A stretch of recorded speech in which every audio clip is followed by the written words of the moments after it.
Hello, हाय, नमस्कार. तर चला आज मी तुमच्यासाठी एक अशी रेसिपी घेऊन आली आहे जी तुम्ही मुलांना टिफिनमध्ये देऊ शकता. इवन सकाळी ब्रेकफास्टसाठी सुद्धा बनवू शकता. एकदम झटपट बनणारी अशी ही रेसिपी आहे आणि खूप टेस्टी लागते. सो इथे मी बेसन घेतलेलं आहे, मिरच्या घेतल्या आहे, कोथिंबीर घेतली आहे. इथे मी ओट्स ब्रेड घेतलेली आहे, प्लस आलं, मिरची आणि कोथिंबीरची पेस्ट घेतली आहे. तुम्ही लसूण पण ॲड करू शकता, इवन तुम्ही कांदा पण ॲड करू शकता. मी कांदा आणि लसूण नाही घालणार आहे आज याच्यामध्ये.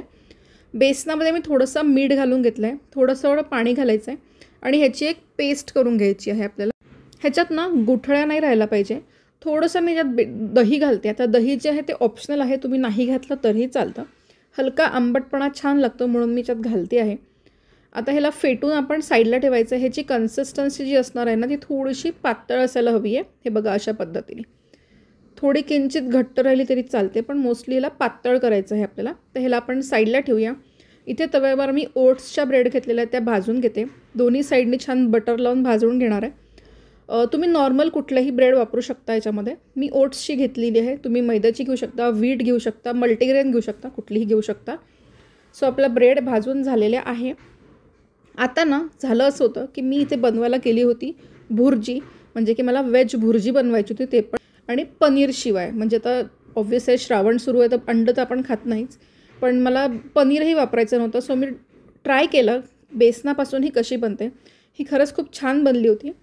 तर ह्याच्यामध्ये काय करायचं आहे ना, थोडंसं तेल, थोडंसं बटर घेतलं आहे, हिरव्या मिरच्या घालायच्या आहे, हळद घालायची आहे, हिंग नक्की घाला, थोडीशी कोथिंबीर घालायची आहे. ह्याला मिक्स करून घ्यायचं आहे. आता मी हे तव्यावर करते, तुमच्याकडे नॉनस्टिक कढई असेल तुम्ही त्याच्यावर पण करू शकता. अगदी पतलंसर बॅटर घालायचं आहे, थोडंसं हलकं पटकन मिक्स करून ह्याची एक अशी पतलीशी लेअर करून घ्यायची आहे आपल्याला. हे बघा अशा पद्धतीने, म्हणजे की कसं आहे ना ते छान असं मोकळं मोकळं होऊन जाईल. जेव्हा ह्याला खाली थोडंसं हे बेस बनायला तयार होईल ना तेव्हा ह्याला असं काढून घ्यायचं. हे बघा अशा पद्धतीने. आता हे ॲक्च्युली जेव्हा बनवतो ना तेव्हा हलकं आपल्याला असं वाटतं की हे चिकट आणि ओलसर झालेलं आहे, पण हे असंच आपल्याला थोडं थोडं भाजून घ्यायचं आहे.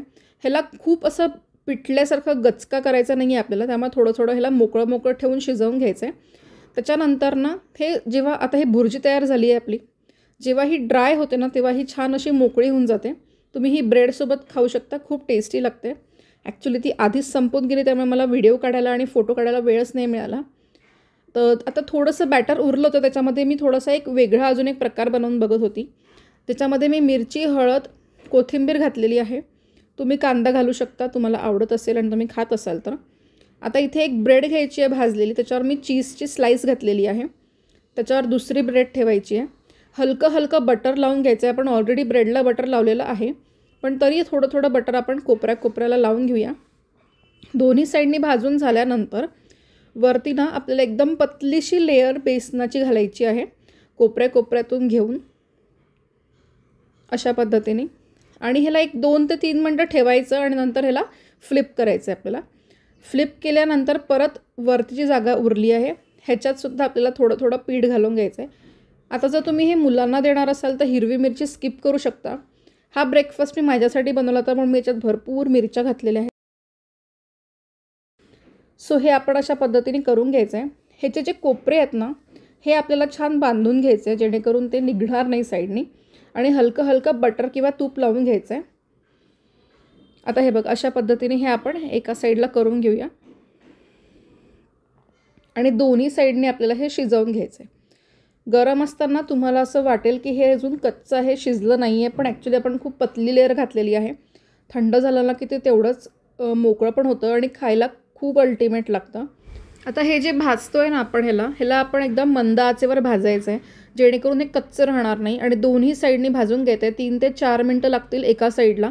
फ्लिप करत करत ह्याला आपल्याला शिजवून घ्यायचं आहे, जेणेकरून हे कच्चं लागणार नाही.